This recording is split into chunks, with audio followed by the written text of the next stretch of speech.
doing this workshop was to divide it in 3 sections. One is, how do I prepare as a whip speaker during my prep time, and what is the strategy of my partner and myself during prep time, which kind of impacts the way in which I develop the summary speech. The second thing is, what do I do during the debate, right before my speech starts? And the third thing is obviously some stuff during my speech. I would like to say one thing, which is my partner and I don't really follow basic rules which are mostly taught about prep time. So for instance, like, we don't have the brainstorming 2 minutes where we're alone. We're just constantly together and constantly talking. And maybe there are some things about the summary speech which I do slightly different than, for instance, I was taught how to do them when I started debating. So firstly, in terms of the prep time. So Stefan and I, we, as I already said, don't have that time where we have brainstorming by ourselves. Instead of that, the first 2 or 3 minutes of the prep time, we're trying to identify 2 main things. The first thing being, what is the main clash in this debate? What is the thing that, if proven, means that a team won the debate? What is that on the government side? What is that on the opposition side? The way in which that relates to my summary speech is that I can already assume what are going to be my clash points. So I'm already in the prep time starting to think, okay, these are the things that I as a summary speaker need to prove, and these are the things that I need to make sound more relevant than anyone else in the debate in order to win this debate.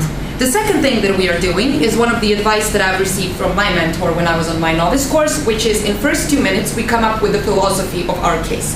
What is our team line? It is basically being able to summarize our entire case and all of our arguments in just 1 or 2 sentences, which are completely describing what are we going to talk about. The reason why we do that is because my partner and I have a very different perspectives and views on arguments and the debate, which is actually really good because from 2 speeches you get 2 different perceptions on the same thing. The reason why we have the team line or the philosophy line done already at the beginning is because in case that my partner extends, but there are some things that he did not mention or some things that he did not analyze that I want to add in the debate as a summary speaker, it is much easier for me to do that even if it's a new material and to have adjudicator not recognizing it as a new material but just as a new level of analysis if our team line is constantly clear.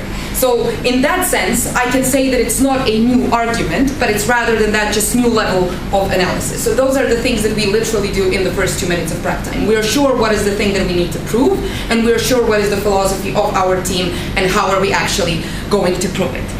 Then what we do, the second thing, which is also very important for me as a summary speaker, is that we start coming up with as many arguments as we can. We don't develop all of those in the prep time because obviously we can't know where the debate will go exactly when we're in the second half, and obviously because we can't know what are the things that opening opposition or opening governments are going to talk about.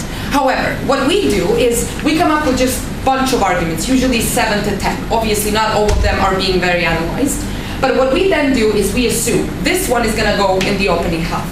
This one is probably going to stay for us. And then we usually end up with having, let's say, 4 or 5 maybe arguments, premises, statements that we are going to use in our extension.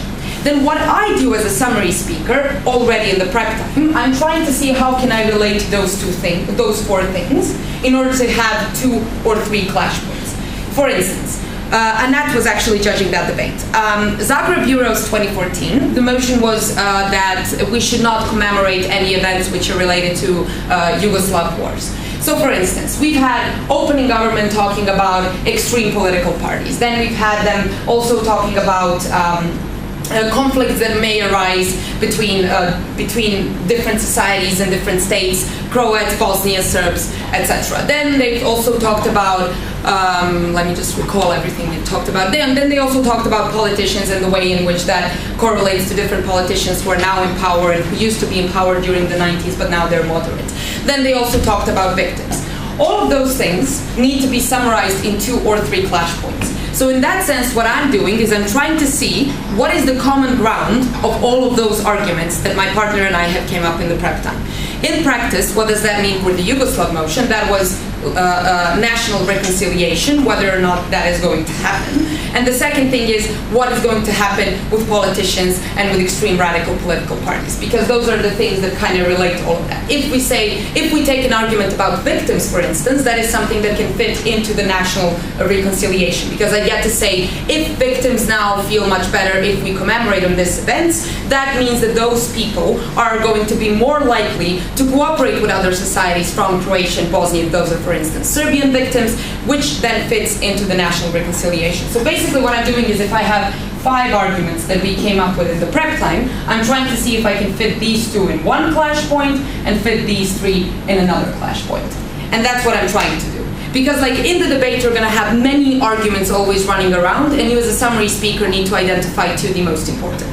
But if you're only identifying 2 the most important, rather than trying to find the common ground between all of them that they were mentioned in the debate, you might miss something. The reason why I do it already in the prep time is because then during the debate, I have enough time to reanalyze everything and to make my speech analytically and logically very, very detailed, rather than when I'm just listening to the entire debate all the time and then writing my summary much, much later than I usually do. Usually I start writing my summary right after Leader of the Opposition is done. Because based on what PM has said and based on what LO has said, I can already conclude what is going to be the case of those 2 teams. It's not that DPM or DLO are going to go much far or completely change the line of the debate after their first speech. In terms of the closing government, there are 2 things that we do. Firstly, we listen to their POIs, because often teams ask POIs which can already give you a hint what is going to be their extension. Or secondly, unless they have a completely new philosophy which was not mentioned in that debate, we're mostly dealing with closing government in the extension speech through rebuttal. And when it comes to my speech, I'm trying to compare materials. But I'm gonna get to that. Are there any questions so far? Anything? Does this make sense? Is this clear? Okay. Now, what happens in the debate? So basically, we've entered the debate with a vague idea what is going to be our extension and what is this debate going to be about. So then what I do is how my papers look like. I have one paper, which is just for my whip speech, where I'm going to write my clashes. And I have another paper, which is just for refutation. So rather than sitting down and writing everyone's speeches in the debate, I'm mostly focused on this. My engagement with other teams before my speech starts is that I'm just listening where are they going, because like when I hear the statement, I can already assume how are they going to develop it and where are they trying to go with that argument. So I'm just writing refutation points all the time. Mostly, given that my partner is much better at refutation than I am, I'm mostly sure that he will, as the extension speaker, refute vast majority of the things. However, I'm still writing them down in case that he doesn't. Or in situations where I know that he is not going to refute something completely. I've been debating with my partner for 4 years, so I kind of know his benefits and his flaws. I'm writing those things down so I can do it. So I'm never sitting down and writing what is every single speaker saying in the debate. Rather, I'm just writing refutation points, and I'm mostly focused on these things. I personally know that that's not something which many people will advise you to do when you're doing the summary, and they will tell you to listen every single speech, but I'm just seeing it as a waste of time. Because when I hear someone's argument is going to be, I don't know, why is this legitimate for the state, I already know that I have to refute the legitimacy. And even if that debater doesn't explain it very well, I'm going to develop the argument for him or for her, and then I'm going to refute it by myself. So that's the way in which I do it. Also, the second thing that I'm doing before my speech is I'm mostly focused on the Prime Minister's speech and on the Leader of the Opposition speech. Because firstly, Prime Minister obviously is setting the debate. He's saying or she's saying how are we going to, what are we going to do for the next hour? And the most important arguments usually do come out on the Prime Minister's speech. When the Prime Minister's speech is done, I'm already trying to see what is the potential extension of closing government, obviously if I'm closing opposition. Because in that case, I can already start preparing myself how to engage all the things that opening gov is going to talk about and assume what is closing government going to talk about and then also infiltrate that in here. And the secondly, I'm listening obviously to the Leader of the Opposition to see which one of these things can be scratched because opening up has already said them, and then I'm seeing what is left on my partner's paper. From that moment onwards, I'm mostly looking at my partner's paper, trying to realize how can I fit all the things that he is going to say in 2 clashes, but to make those 2 clashes sound reasonable enough that they can engage with the entire debate. So I'm not really sitting and having one clash point what happened between OG and OO and then what happened on the other half. That's just not the way I do it. I'm trying to see to the most important questions of that debate, irrespective of what happened on the opening half, and then through those two questions, I'm going to deal with the rest of the team. Do you get what I'm trying to say? Is this helpful on question something? Yes? What happens if the speaker says one headline and usually in the argument itself it goes to another direction? If you don't listen to those speeches, how do you know what to do? Okay, so it's not that I'm like completely not listening, but I'm not sitting, like when you judge, for instance, you have to sit down and write everything. When you have to refute the speaker who was right before you, then you have to write down everything. But I'm mostly listening when they're naming arguments, and then I'm briefly just following if they're going in the direction that I'm assuming that they're going. In that case, I mean, obviously it might be a risk, but to me it happened very rarely, because I'm just like, instead of being focused for 7 minutes, I'm just listening to them when flagging their arguments. I'm listening to them at the beginning of their argument and at the very end of their argument, and then I can basically conclude what happened in between. So, I mean, you can usually assume that one speaker will start their first argument somewhere between 1:30 and 2, finish around 4, have the second argument, have a POI in between. Just try and listen when do they say firstly, and then when they say firstly, you know that you should listen what is the name of the argument, and then just occasionally I would hear what they're saying just to see if they're going where I assume that they are. Obviously, sometimes what happens is that opening up just comes out and sets a completely different case than from what we had expected, or talk about completely different things that we had not thought of in the prep time, and then we simply have to improvise. That's the moment where like the communication between me and my partner is the most important thing, because then we have to come up with new extension in order not to be irrelevant in that debate. And then obviously I have to listen to everything that they are saying much more. But then what I do is I still follow the same pattern that I do. I'm not listening to every single speech, but I'm just trying to see, okay, this is the case that they're setting, this is the case that opening up is saying, then I talk to my partner, how do we frame our extension so it can fit in the debate that is happening right now, and then I just continue doing what I was doing. So it's basically having prep time between prime ministers and leader of the opposition speech, rather than 15 minutes before the debate started if something completely unexpected happens. Okay. So, how do you think that you can assume the questions that are the most relevant things in the debate before the debate starts or right after the leader of the opposition is done? How do you think that you can get to it? By asking questions, like, what is this debate about? Okay. And, yeah, basically asking yourself, like, what you said, what were you going to prove? What's the most obvious way to do it for your teams? Okay. Practice knowing debates. You hear a motion, you kind of know what it's going to be about, and don't only look at your side's arguments, but look at the other side's argument to kind of see where you guys are. Basically, yeah. So the thing is that when you're doing your prep time, you obviously come up with a lot of different arguments, but and some of those arguments are necessary to happen, but still aren't the most important ones. So when the state, for instance, needs to do X, obviously you have to have an argument about why is this legitimate, or why is it legitimate for the state to be the actor that is going to make policy X happen. However, that is not the thing which is necessarily something that wins you the debate. And that's why when you have just a bunch of arguments that you have prepared, try and see which one of those wins over all the other. Because like that's your point as a summary speaker. I like to say that a summary speech is a biased judge. So when you're judging the debate, what you do is you try and identify the most important clashes in the debate, and then you try to see what are the contributions of every single team to that clash, and then team that has proven that clash the most or contributed to that clash the most with their constructive material is the team that wins the debate.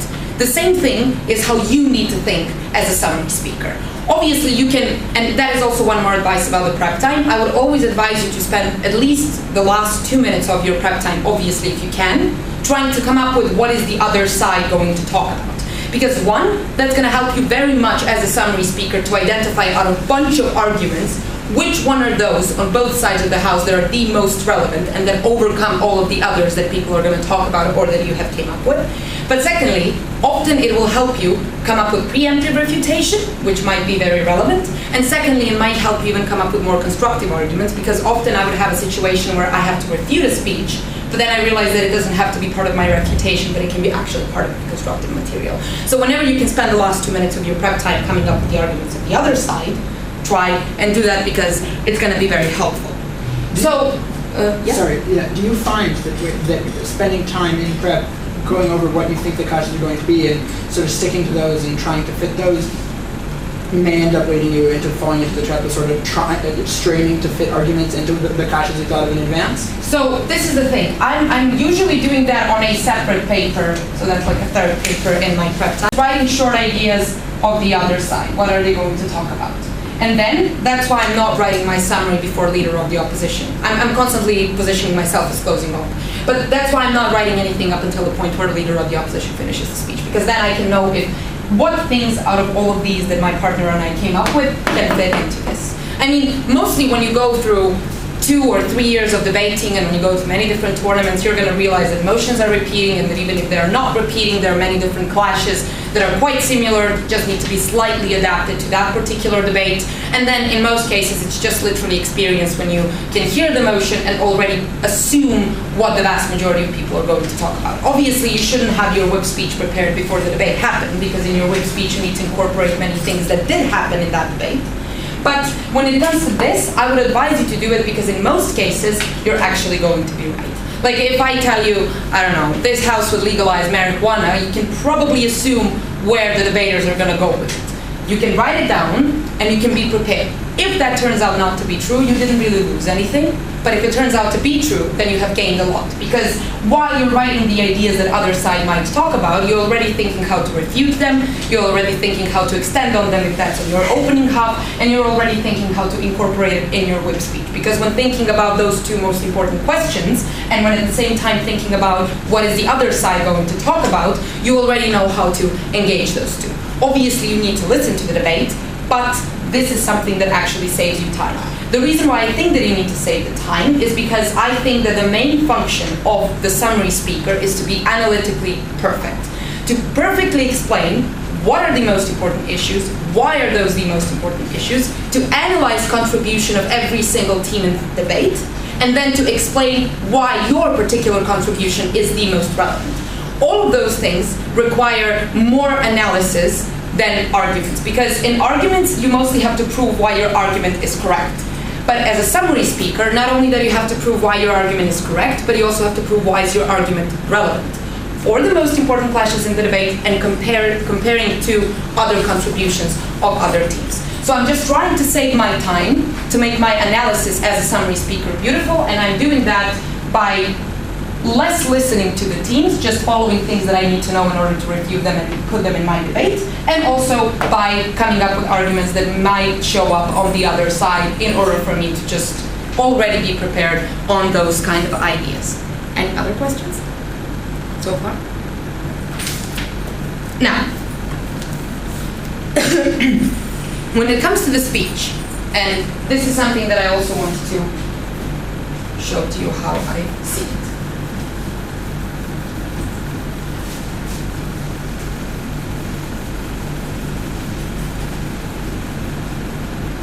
The way in which I was taught to analyze argument was this. Do you know what's this? Yeah. I think that these two things, well, this to a certain extent, but these two things are the most important for the summary speaker. Yeah. Can you explain? Oh, okay. So, what is it? Statement. Explanation. Example. Illustration? Hmm? Illustration? No. We call it impact. Impact. So basically, if the motion was this House would impose quotas for women in Parliament, the statement would be, we believe that this is going to lead to more women being relevant in politics. Explanation then would be, They are going to be in the parliament, they will be able to contribute to the law, they will be able to push for women's issues, blah, blah, blah. Example might be any different group that by imposing quotas became more equal in our society, and then you have the impact, which is, why is all of that relevant? The way I divide it is, this is proving why the argument is correct.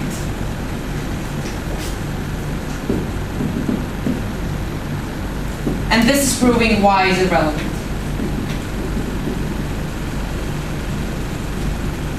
Why should I care about anything? Now, examples are obviously something which is relevant in the summary speech. Example is something which just makes it easier for me to believe that what you're saying is accurate, because if you tell me that it already happened in the past, by the same logic as you're trying to explain to me right now, obviously, I'm going to believe you more. The explanation, and the reason why is it the most important, is because in the explanation, you as a summary speaker have to do two main things. Firstly, explain what this debate is actually about, and secondly, explain everything that your partner hasn't explained in the extension.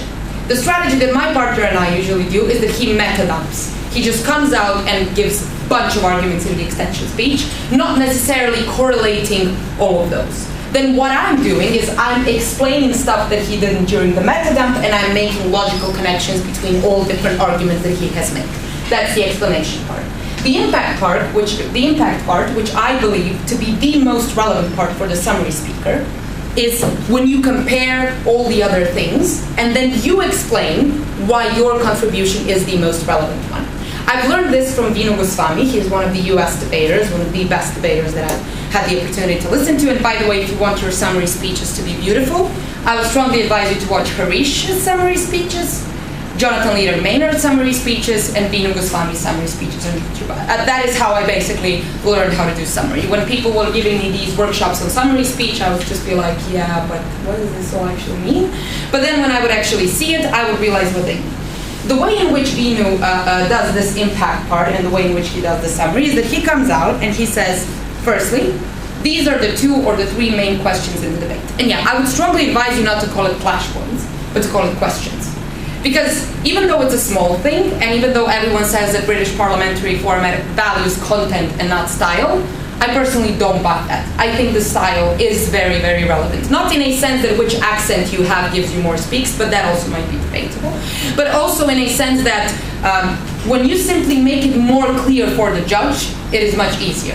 And when you have a question, then by answering the question with the contribution of your team, you sound much clearer and much better than when you say, oh, these are flashpoints, this is what they said, this is how we respond to that, this is what they said, this is how we respond to that. Rather than that, what I do is, I say, here are 2 main important questions about this debate. And then you have the explanation.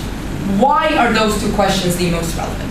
So you explain, like, we had all of these arguments in the debate, however, these are the 2 questions, this is why all the arguments that were mentioned fit into these 2 questions, and this is how by answering these 2 questions, we as closing up or closing up are winning this debate. So that's the first thing that you need to explain. Why are your clashes or your questions the ones that actually win the debate?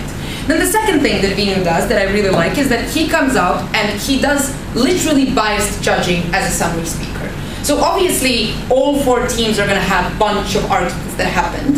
However, you get to summarize them in 2 or 3 main ones, or in one main contribution that comes from that team. So what Vino does is he says, this is what opening government brings in the debate, this is what opening up brings in the debate, this is what closing up brings in the debate, this is what closing up brings in the debate. The reason why that is very, very good is because 1, it helps you be more structured, it helps you know what is the material that you have to deal with. But secondly, and this is especially important when you have messy debates, you are making it clear for the adjudicator what happened, what are the contributions, and what is your explicit contribution. And that's also a very important thing that you have to do as a summary speaker. You constantly have to repeat, this is what we bring in this debate. Especially if you're not very far from your opening cup. Like for instance, if you didn't come up with a bunch of completely new arguments that were not mentioned, but you've decided to take just one argument that happened in the opening half and then analyze it in more detail. It is very important for you as a summary speaker, because your extension speaker is just going to be busy rebuttaling and then just saying all of those arguments. It is your job to explain what exactly is the contribution of your team and to always emphasize on that. Then what the third step that you need to do is to compare those things. How do you do that? So firstly, obviously, you have the rebuttal where you just refute direct stuff that came from the previous speaker, which you should always explicitly do. I prefer not having my rebuttal to the previous speaker interwoven, because then it might be unclear, the judge might not read it, the judge might not hear it, and then in the end you can end up with the judge saying, well, you didn't respond to that. So I always advise you to have like very, very clear refutation points on the previous speaker. The rest of the speakers and the way in which I deal with them, if, obviously, there is also an exception. If there is something that is left from, let's say, open government, which is just one thing that I need to refute, but it does not necessarily fit into everything else that I'm going to talk about in my summary, I'm going to say explicitly, add one more refutation point towards the opening up. But that's it. So like explicit things which don't fall into the contribution of the teams should be refuted explicitly before you start summarizing. And then when you enter your clashes, how do I do that? So I take my partner's extension, and through that question, I firstly explain why the response that we give on that the most important question or the most important clash in the debate is accurate. Then what I do is I compare my material with opening government's material. And I say, this is how what they are saying is not accurate, and this is how you have a better world with our extension. Then I do the same with closing government. I'm saying, okay, this is the world portrayed by the closing government, this is the world portrayed by the closing opposition, which is my team. This is how the world of the closing opposition is much better and more accurate than closing government's world. And then you have to deal with your opening team.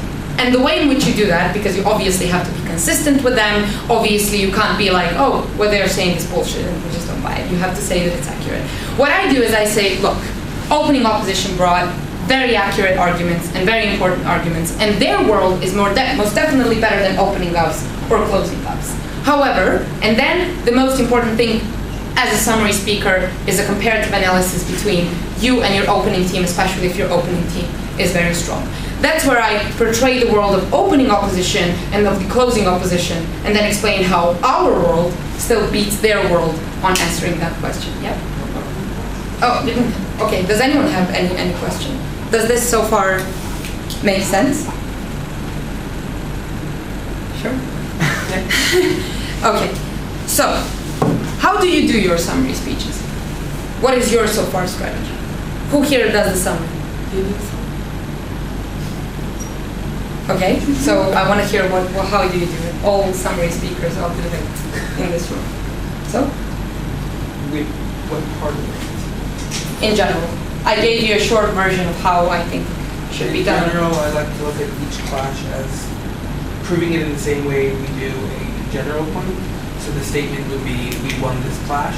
Then the explanation is kind of going through teams. The way I like to compare the first half is first half said this, then the other side answers X, and this is why our extension is important, since that's where they're missing it. Mm-hmm. Examples help do that, and then the impact or the normative value is what it means in context of this debate for us to win this clash, right? So if we indeed were the most compelling team on this clash, why that means we are likely to have won this debate, or at least most likely to win this debate. Okay. I pretty much I write the first two speeches as they are, every word of it, and then I usually have an understanding of what the main clashes in the debate are. And I just write the arguments that come up, I fit them into clashes, and what doesn't fit, I just put aside and try to incorporate it somehow, with rebuttal or something like that. And just for each argument, I just give what my partner answered. Good. I don't know the name. Itai, I'm just doing the type for now. Oh, okay. Okay. Who else does the summary? So I usually write most of what people say down, and the moment that my partner gives me his points, I try to structure it into one page of clashes where he participates and one page of clashes where he does not participate, so I know I should kick these out of the debate and have a whip speech which is centric on my partner.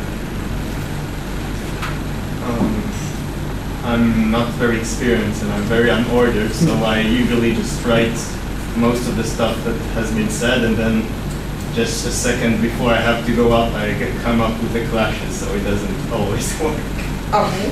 I told you, my advice is try and then come up with clashes in prep time and then try and see if what you came up with fits with what is actually happening in the debate, because then you get to spend time responding to the clashes and coming up with the ways in which you're going to analyze them rather than trying to realize, oh God, what are the clashes, what is happening? Because it's a trap, right? I mean, if you start listening to the debate and trying to realize what are the clashes, you might end up with having argument 1 OG, response OO, argument 2 OG, response OO, argument 1 OO, response OG, and then you can have 10 clashes. Because if you're trying to clash everything that happened in the debate, you're probably going to have 10 clashes, and then that's going to be really, really bad. That happened at our novice tournament when Stefan had 4 points of clash and the third one had 3 sub-points. And no one really got where was he going apart from me, so that really did not end up very well.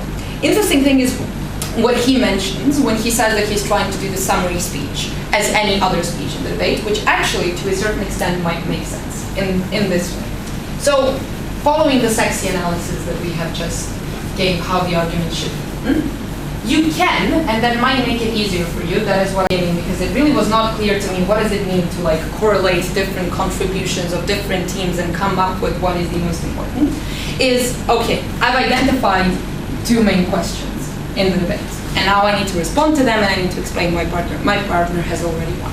What I do is, so I have question 1, and then I have question 2, and then the response that I give to that question, the first initial sentence that I give, becomes the statement.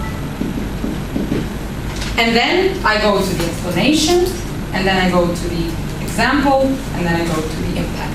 And that's how it might be easier for you, at the beginning, to do your summaries. This is not a full summary yet, because if this is the only thing that you have, there is one thing missing in this. And what is the thing that is missing? Comparative? Exactly. So that's what you need to do. Actually, 2 things are missing. One is, why are these 2 questions the questions, and the second thing is comparative. And that's the thing that you need to do. However, you can win the debate even with having these 2 things. Because with this, you've explained why these are the questions, you've had the argument structure, and you have explained how that works. It's just that this statement that you have should be your partner's extension. You can win the debate by this, because if your partner had relevant arguments, and then if you as a summary have added everything that you should have added in these 2 important questions, you technically did summarize, because what your partner did is just came up with a bunch of arguments. What you did is you asked questions, you gave answers which fit into your partner's extension, and then you have explained them. So basically you can win the debate. But in very closed rooms, in very high rooms, in very hard and tough rooms, this is not going to be enough. Because what the opposite summary speaker is going to do is all of this, but then he's going to do the comparative analysis and say, this is the world of OG and their response, this is the world of OO and their response, this is the world of CG and their response, and this is our world and our response, and this is why that's much better than that. And that's the problem. So that's the thing that you should start practicing how to do. Obviously, the way I do it is I structure my speech like this, but then in the explanation, I put all of this in. So that's how I do it. So my paper generally looks like this. So it's 1 clash, and then I go with logical steps that are happening, and then that's, let's say, all of this is like explanation. And then here, I see that what I want to say is somewhat related to what opening government has said, or somewhat related to what closing government has said. And then here, I will explicitly say, this is how we respond to OG. This is how we respond to CG. If this point here is something which is quite similar to what opening opposition has said, but my partner has extended, I'm going to explicitly say, even though this might sound like something opening op has said, this is what my partner brought in the debate, this is why what my partner brought in the debate is more relevant than what opening opposition has said. Same thing will happen here. This is what OG or CG have said. This is how we respond to that. This is how that is more relevant. So if you're looking at the regular refutation and rebuttal, you're usually just going to have an argument, and then you're going to say this is why that argument isn't correct. As a summary, there is an addition to that. It's not just why this isn't correct, but it's also why is what I'm saying more important and more relevant. So basically, if you ever adjudicated the debate, then try and imagine what would it be like if you as a summary speaker are literally adjudicating it, because that's what judges do. When they're giving you comparative feedback between different teams, they're telling you, this is the contribution, this is how it was responded to it, this is the contribution, this is how it responded to that, but this is why this team wins, because not only do they have responded, but they have proven that what they are saying and proving in the debate is more relevant, more accurate, more important, whatever, in this motion. Is this so far clear? Any questions? So when you do have a debate that's a little bit messier, so for example, you have, say, 4 teams, and they all said things that were important, but they weren't all in indirect engagement with each other. They were talking past each other to a certain degree, right? So not everything fits neatly into 2 or 3 questions. So what is it you do in order to appropriately compare what you've said, what you've given, to what other people have given? So there are 2 things. I either try and make 4. I don't know the word. Okay, I try and make 4 contributions if I can. I'm trying to see if there is any way that in a bunch of the stuff they have said, I can make 1 thing, and then compare those 4 things. In case that I can't do that, I'm trying to see which things fit, and then those things are the things that I'm dealing with here, and the things that don't fit, I make them explicit part of refutation and respond to things by my partner's extension. So that's how I create engagements. And then if that's the case, you're most likely as a summary speaker practically winning the debate, because you are engaging everyone. So try and in specifically messy debates, you have to listen more than usually, or at least I listen more than I usually do, because then I need to see which things are fitting into one complete philosophy of one team, and which things are not, so which things need to be explicitly refuted.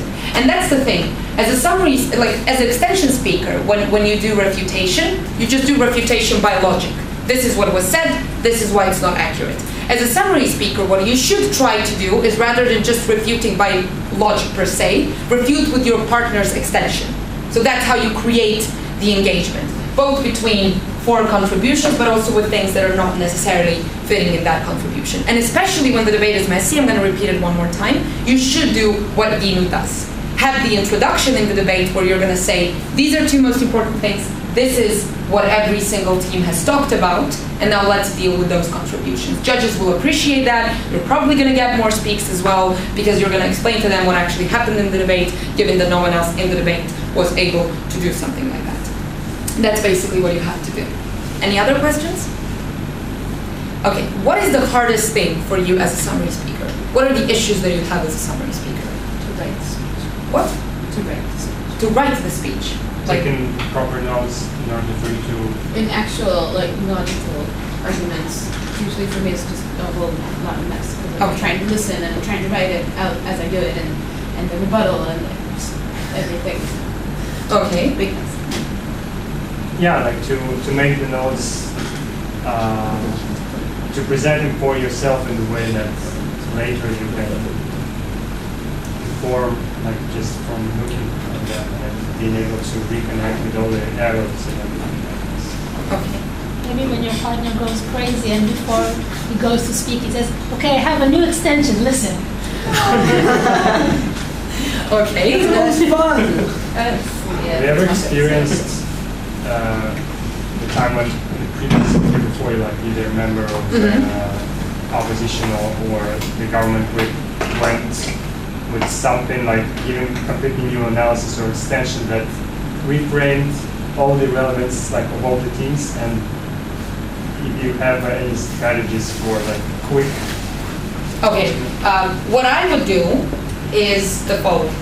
Firstly, so obviously when the speaker before me is speaking, mostly my speech is already done. Actually, it is completely done. So 2 things that I do in that sense. Firstly, I try and see which things I can incorporate. So if this is how my paper looks like, and I have already written it, came up with different responses, and all of a sudden I have government whip or member of opposition coming out with a bunch of new things. Obviously that's the speech that I'm completely listening and that I'm focused. What I do is, if I have 2 papers, one is for refutation, another one is for whip, I'm listening and I'm trying to see which one of the things that the person before me mentioned fits into this. Where can I say, okay, this is how we respond to them? And that's how I try to make the engagement. If that's not happening, if in that case that's not happening, then I'm just trying to do the full refutation of that speech. But the way in which I do it is, as I've already said, by using my partner's extension. So that's how I create the engagement. If I really cannot incorporate them here, that probably means two things. Either they're completely out of the debate, or we are all completely out of the debate. If we're all completely out of the debate, I'll try to review them with my partner's extension and hope to take the second. If that person is completely out of the debate, then I'll review what I can, and what I can't I'll incorporate in this one and respond to it. Mostly that's the thing, but it really happens very rarely. I mean, if someone comes up with something which no one expected, either you are completely wrong or they are completely wrong. It is very rare that I've had a situation where someone came up with some extension that I could not see coming, and that it was like, and that both of us were right.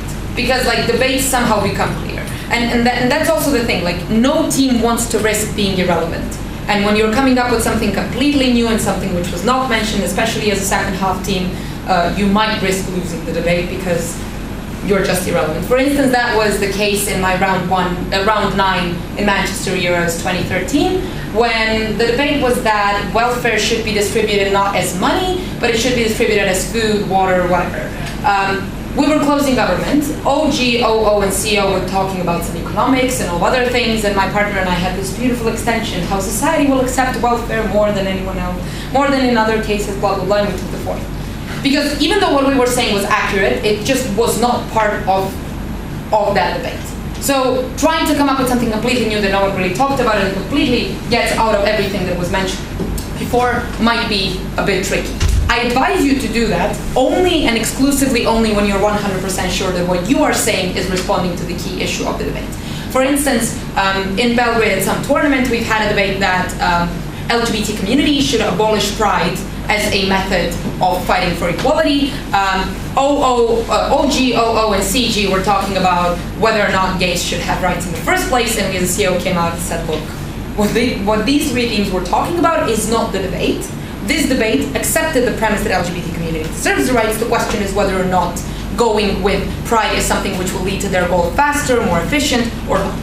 Those are the cases when I recommend you to stand up and have something completely new. The previous speaker, try and incorporate parts of his speech as much as you can in your summary. The rest that you can, just have it as explicit refutation, but try and refute it with your partner's extension. In terms of what you've asked me, which is something that my partner did to me a couple of times, in that case, try and make your partner write the entire structure of the argument. So if you came up with the extension and you've analyzed it and you've made an agreement, this is going to be your extension, and then 2 minutes before the debate, your partner says, oh, wait, I have a much better idea. If that idea, firstly ask obviously what's the idea, and if that idea really is better, and if you think that idea might lead to you winning more easily or more effectively than you would with the extension that you were coming up for the previous 13 minutes, then make your partner during the debate write you down exactly logical steps, how is an argument going to be analyzed. And then you're probably going to understand it, or at least that's what Stefan does when he comes up with something completely new, and when we don't have enough time for him to tell me where is he going to go with it, what he does is that he basically just has a paper and step by step writes down what is he going to say, I read into it, and then I make and incorporate it in my summary speech. And to respond to your question, so what do you mean by having an issue to write it down? Do you have that issue when you're giving other speeches? No, it's usually just a summary speech. And it's not all the time, it's just usually in very messy debates where you really just trying to listen and you really can't identify the questions in the debate so easily. Just the entire debate just went into it. And that's one of the reasons why I come up with questions before the debate starts, because it's not, like, debate is the skill of persuading someone that you're right. And even if your questions may not be questions that necessarily happened, if you explain that those questions are the most important questions, you're going to win. So even if it's sometimes very hard for you to identify what is the main clash between OG and OO, which might be the case because OG and OO were just very messy, there was not enough engagement, there were some semi-relevant arguments and very much of irrelevant arguments, and you just don't know what to do. What you do is you just convince me. It's an entire new argument. So explaining why your question 1 and question 2 are the most important one, is a small argument. So you literally will have a statement, these are the most important questions, then explanation, this is why these are the most important questions, and then you obviously don't need the example, but you can maybe have an impact by explaining why, by proving these two questions, and by your extension, and that your extension is proving it, you have the impact of what you're saying and what you're doing. So I really don't have an issue when I'm listening to the teams, and when I as a judge don't see what clearly is the clash, because teams are just saying stuff. And when a summary speaker comes out and says, look, these are two things that this debate is about, and this is why, if you convince me that, I'm absolutely fine with it. So that is one of the things that you can do when you have a messy debate. The second thing is, how does your flow look like? Generally, all of you, this is a question for all of you. Your flow, your paper where you're writing down your speech. If I did manage to write arguments inside the questions, then it's usually like what the opening government said and what the response was from the opposition, then what my partner had answered. Okay. Yours? I feel like I write much more than I would want to. Usually I formulate entire sentences, and maybe like that is really bad efficiency. I'll that are leading to our extension. So I have a different color for every team. Mm-hmm. That way I just don't write the name of the team, and then I'll write like what CG said, what O said, and the way it builds up, and then at the end the logical steps of the argument of the extension. I usually have, I try to have different pieces of paper, each one with a different title, like questions. And then under each question I start with like, okay, so the opening basically said this in a sentence, opening up this in a sentence, try to answer. And then I leave like a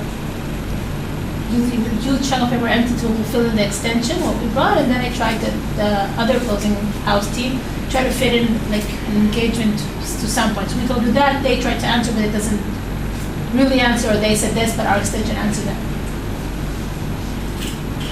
I write the main questions that we decided on at the beginning and the center, and then I separate the sheet before, try to like put the areas of the main things like that teams were like teams were talking about, and try to relate them.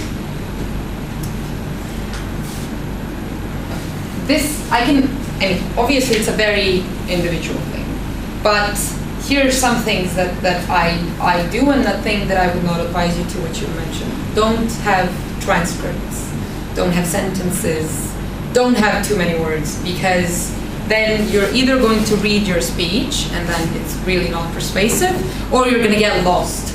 What you wanted to say, how are you going to say it? Too many words, you can't look at it, then you don't know how to continue. That just tends to be very confusing. I'm going to say to you how I have my paper, how I write on my paper, and hopefully that might be helpful. So this is the paper. Okay, can someone give me a statement so we can develop it and I can say it? Or a question. Let's have something. Can anyone come up with anything? Okay, let's talk about women. We have that. So why less discrimination, let's say that, of women? Because they're in the parliament. So my first point would be, being in parliament means influence. Influence would be making laws, discussions, whatever. Having all of this means policies are more in favor of women. Policies. That's a burden that you need to prove. What? That's a burden that you need to prove, obviously, that having this policy or having women at all should be in that. Yeah, no, I'm just showing how my paper looks like. So having those policies, they will be more in favor of women. Being more in favor of women means that generally you will have, this is a very short version, less discrimination. So this is basically, obviously this is just some random things that I'm saying. This is how I write it. This is not even 10% of the things that I'm going to say. But they're just steps that I'm going to make one from another. I listen to what other people have said, and then maybe they have said at some point, but they really won't be participating in making laws, and that's something that OG has said. This is where I write OG, what they said, how do we respond to it. Let's say opening up was talking how, I don't know, generally those women will be supportive towards women, but they've never really mentioned policies. Then I'm gonna say, OO has said this is what I'm saying. If you look at this paper, without all of this, it's just a regular argument. And this is the addition that you need to have as a summary speaker. By doing this like this, obviously when I'm writing this down, I'm kinda in my mind going through how am I actually going to deliver it. Maybe, and that's also one of the advice that I can give to you, I know a debater who really progressed very much by doing so, is if you're really interested in debate, and if you really want to be an amazing debater, try and every morning pick a debate and give a speech in front of the mirror. I know it sounds very funny to you, but that will help you very much to have a paper that looks like this, but to be able to deliver a speech even though you have 10 words on the paper altogether. And if you look at this, this doesn't look like an argument, this just looks like a bunch of statements and bunch of assertions. But saving time on writing means that you have more time to think, and more time to think about how are you going to deliver what you wanted to say.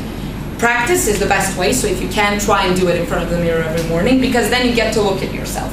Or alternatively, the things that I do with my kids that I'm teaching, every now and then we have a debate that I record, and then I make them watch it. Because then you can be much more objective. You're often not aware of the fact what you are saying or how well did you explain it. In your head it looks beautifully, but then when you deliver it, it's not. So try and look at yourself and try to approach yourself as objective as you can, because that's just going to help you improve very much. And the reason why I write it this shortly is because firstly I don't want to waste much time on writing. It's much better to spend it thinking or listening to what other people are saying or thinking how to incorporate all of these things here rather than just writing. But the second issue is, to be honest, I'm blind and I don't see very well. So if I had a bunch of words, then I would need a paper which is of the size of this room. So for instance, I can't speak on A4 sheets. I don't see anything. I just constantly have to look at it like this. So I always have these big sheets, and I'm just trying to have the fewest amount of words as possible. Same thing goes for my refutation. It's just that it's not the question, but it's the statement of the previous theme, and then I do it like that. I think this way. Now, everyone does it differently and everyone will do it differently, but I think that this way of writing your speech helps you in many different ways. Firstly, you can clearly see steps, logical steps that you're making, so it is much easier for you to see what are the things that you need to do to fill this in. So for instance, as he mentioned before, maybe I can notice that there is a hole between these two, and then I know that I need to insert one more step here in order for this to really function. Second thing, it helps you when you're delivering your speech, because sometimes you're just going to start talking about this and then you'll forget where you want to go with it. By seeing something really short, which again gives you the direction to your next step analytically, you're more likely to remember what you actually wanted to say at the beginning, and then more likely to actually deliver it in your speech. And thirdly, I think that by doing this, by just having short points which are going one from another, it is much easier for you to identify how can you incorporate what other teams have said in the debate, and then compare it. Hi. In the end, one more thing about the summary speech which is relevant is you had the question number 1, you had the question number 2, you did all of this, you did all of that. I think that your summary of your summary also needs to be very, very relevant, which is effectively, shortly but very clearly saying, this is what we bring, this is how that wins. So I think that needs to be the very end of your summary speech. Because often it might happen that you just have many things to analyze because, for instance, your partner didn't do the extension very well, or you will have many things that you need to engage with in your clashes. That's why I strongly advise you always at the very end of your speech, have a very clear explanation. This is our extension, this is how it correlates with the debate, this is why we win. Basically, your job in the debate is to convince everyone that you win. So as explicitly as you can, you should do it at that point. Okay? Any questions and how at this point? Okay. What are other things that you're struggling with? I'm trying to, like, all of this is like a bit abstract and a bit of maybe confusing. Maybe I'm not the best at explaining what I want to say. But the thing is to try and deal with stuff that are problematic and complicated for you. So what is the other thing that you're struggling with? If the first team of your bench is the strong team that you need to face one, and your extension was minor in detail but very low, but very high impact on that idea, or explain the logical gap in it, how do I extend, or how do I make judges understand this is as important, especially when I don't have any opposition to or any government to object? Wait. So you're closing up? If my side of the debate, Okay. I'm closing up. Okay. If governments were very weak and they did not respond to the opening, and a lot of stuff and a lot of things came from opening, and we did an extension that was minor, but we think that it's very important. On that specific idea, how do I sell to the judges how that is like the logical hold that they need all the things? How do I make it how do I write it in my paper for that matter? How do you write it in your paper? So what I would do then, in that case, if governments were very, very, very weak, then my refutation would be explicitly refutation. I would not incorporate government that much in my summary. If they were, let's say, really, really weak, then I would just have explicit points of rebuttal and explain it. My entire summary then would be comparative. So I would pick those two most important questions, and then I would just constantly say, okay, this is what opening up brought in the debate. This is why that is good, that is accurate, blah, blah, blah. This is the world that we get with the opening ops world.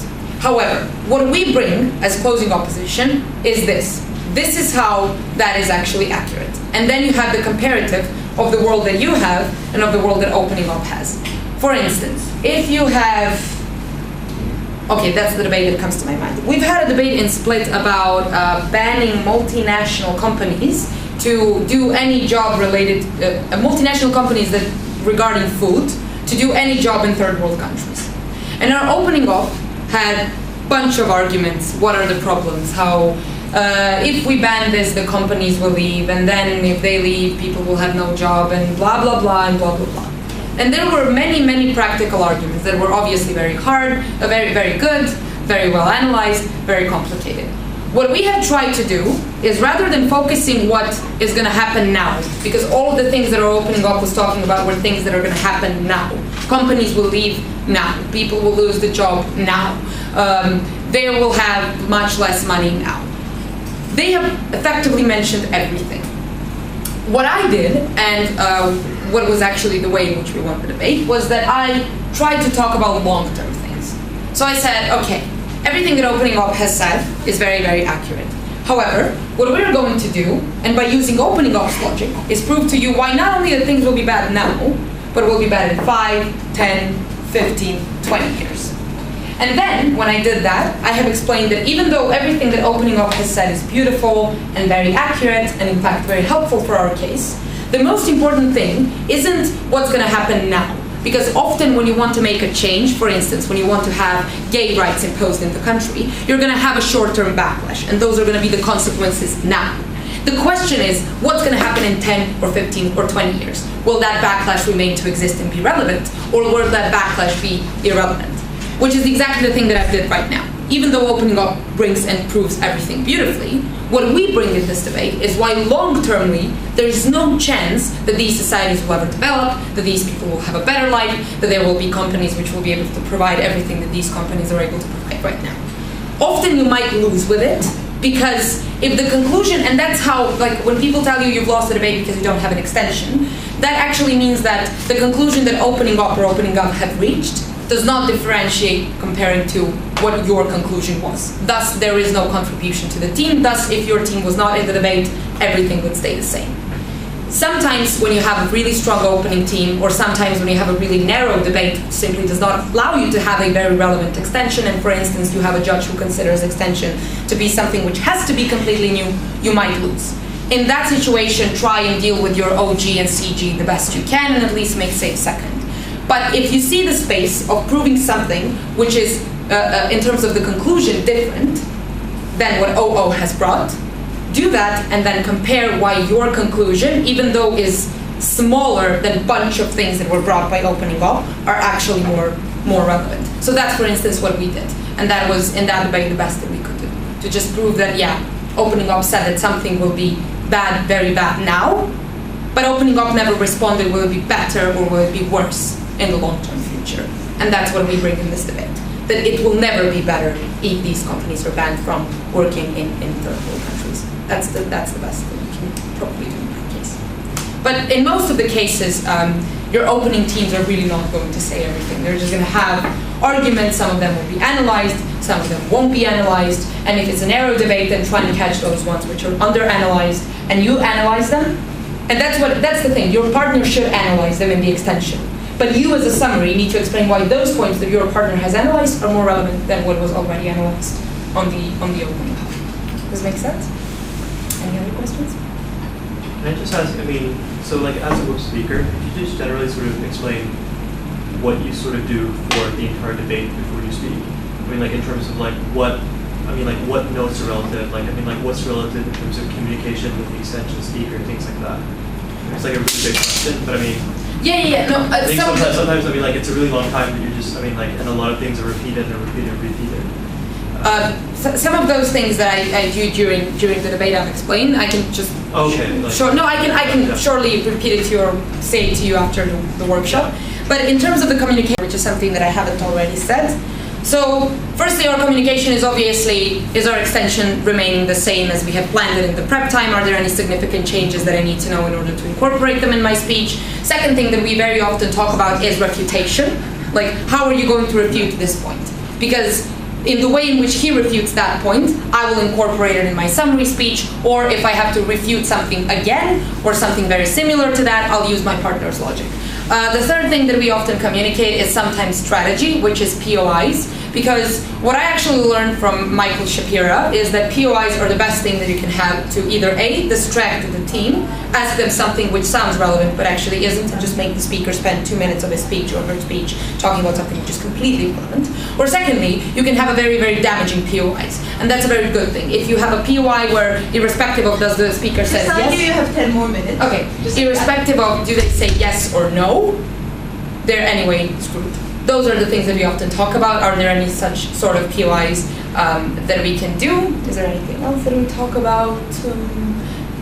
Mostly no. The only thing that I do is usually when I'm completely done with my speech and when I've heard the previous speaker and when I've determined my refutation, I consult my partner. Do you think that I've covered everything? I mean, the benefit of me and my partner is that we are speaking together for 4 years. So I kind of know what he thinks, and I kind of always, when I see his paper, know where he's going to go with it, which is kind of helpful in terms of the communication that we have during the debate. One more thing that I wanted to say to you that I forgot, I just remembered. Often you will see the situation where you want to extend, or you will see, for instance, my ESL semifinals last year in Zagreb Euros. I have realized what the debate is about during my partner's extension. It just clicked to me how to analyze something which he did not mention and which is actually new, but it has to come up and I have to say it, otherwise I'm probably not going to break. That's something that I've learned then, and then from that point onwards, what I try and do, and that's a very strong advice for me, for you to do, people will tell you don't have new arguments in your summary speech, and don't explicitly say, oh, here's my new argument, a summary speech, especially if you're a closing opposition summary speaker. However, what you can do, and what I would advise you to do, is use buzzwords. So for instance, if the debate is about women, make your partner, if women business something, make your partner use wage gap something, and then when you want to analyze it in a new way, which would effectively be a new argument, but you want to sell it just as a new level of analysis, point out, as my partner has already said, and repeat the phrase that your partner has said. Because even though judges will always tell you we have everything written on our paper and we know what you said and all of that, it's not really like that. We don't really do transcripts of speeches when we're judging. Mostly we're just writing main stuff that you're saying. If you as a summary speaker use very similar phrases when you want to push new argument in the debate but really not do it that clearly, the best thing that you can do is to have a very similar language that you're using with your partner. For instance, and this is where I think that is very important. if you're very used to doing summary speeches and your partner is very used to do the extension speech, and you think that it will severely damage you for you to swap places right before the debate, because let's say you didn't do extension for 6 months, which is, for instance, our case. What I advise you to do is come up, and you know that in that debate you can be better, but you're still a summary speaker, so you don't really get to say new arguments. Try and prep your partner the best you can during the prep time, so the extension does exist. But make your partner use some words and some phrases, which if your partner fails to analyze, you can repeat and then reanalyze it in a new way. If you look at our ESL settings, you will probably notice that there are many new things that I'm putting in that debate that were not really there. But given that my partner has started them, given that my partner used some phrases which I then repeated and all of that, you can't really say that it was new material. You can, but you can't. And that's the skill that I think is very relevant for the summary speaker. And that's the thing that you need to practice in order to get experience in it, in order for that to be something which judges will buy.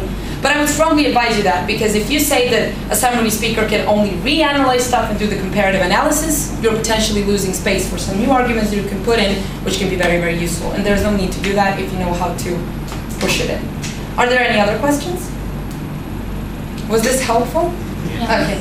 I mean, I tried to make it sound, because it took me quite a while to get how to do summary speeches, and I really still have no clue how I'm actually doing them. So what I did yesterday was I was just talking to Monica how to explain this, how to explain that, how to make it sound a bit less abstract and crazy as it does in my head, and to make it be something which can be useful for other debaters. If you have any other questions during this tournament today, not just web speech related, but anything related, please feel free to approach any time, and I hope I somehow helped you.